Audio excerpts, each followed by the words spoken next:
Welcome to NCHANZPLACE, and I'd like to share something fun today, and this is actually combining photography and our collectibles. So I'd always wanted to make our collectibles look more alive, more let's say realistic, in a sense wherein you can really see the powers or the aura or something. And I'd like to use the photography technique, which is the light painting, and apply it to this collectibles to make it more alive and to achieve this, basically this kind of photos, and this kind of photo, and this kind of photo, so they look absolutely good. I really like doing this. It's really fun. For me, it just makes the collectible really alive. So before we start, there are actually, or before I show you, there are actually 4 things that you need to know or to have in order to achieve this kind of photo. So first off is your camera gear and your basic knowledge of photography. At least you have a camera gear that can allow you to change the apertures. For me, I really like the 2.0 aperture. I'm using my Canon 1.4 34 mm lens, and basically I'm also using a 5D Mark III. And for me, this is just enough. I didn't want to have like very complicated lens. This is actually okay for me. It's able to allow me to capture this. I really like the very nice bokeh at the back of the focused area of the collectible. I really like that one, so that's why I'm using a 1.4. But normally I'm just using a 2.0 at that matter. Mostly 1.8 to 2.2, somewhere that range for the aperture. And for the ISO, I normally use 200. Again, this is the first step. At least you have this gear and you also have the basic knowledge of photography. This is very important to be able to capture or be able to have a very good composition or framing for your photo.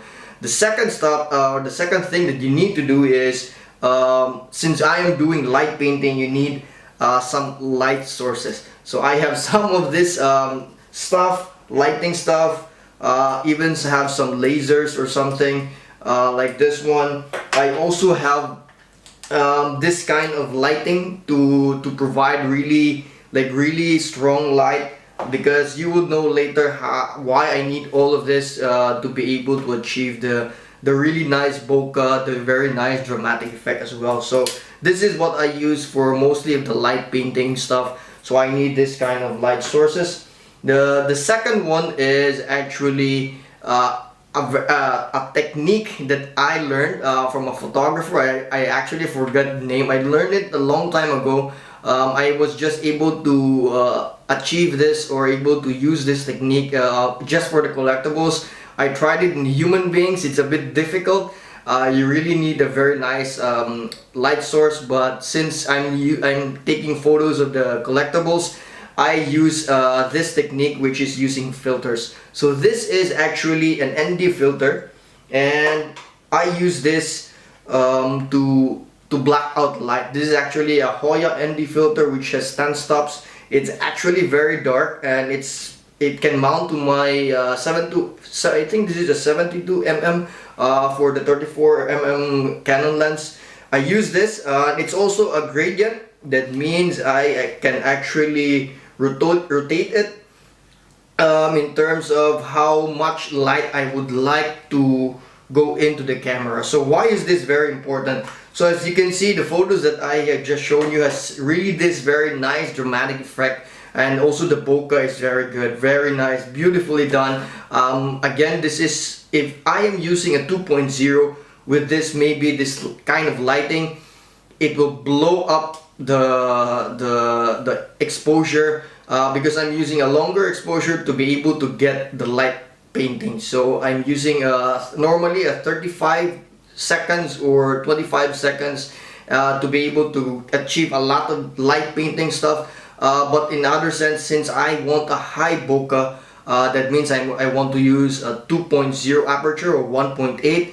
It will blow up because of the slow shutter speed. So that's why I need to tone it down. I need to tone the exposure down by using the ND filter, and that's how I achieve the very nice dramatic effect for the photos like this one and this one and many others. So basically you need an ND filter.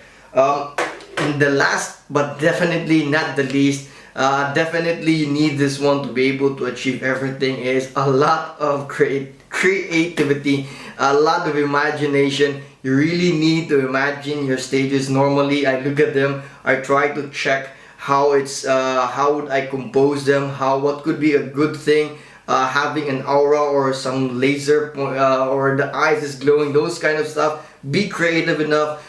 Just apply all your creativity. Imagine your character that you're taking photo of. The good thing about this collectibles, they don't move, so it's basically you need to move, and it's very easy for in terms of like steadiness. I even use tripods. Definitely you need tripods. So that's a good thing. So again, use a lot of imagination to get this photo. So keep watching. I'll show you how I do it. I show you the some of the steps. Basically, hopefully you try this also in your side. So I hope you enjoy.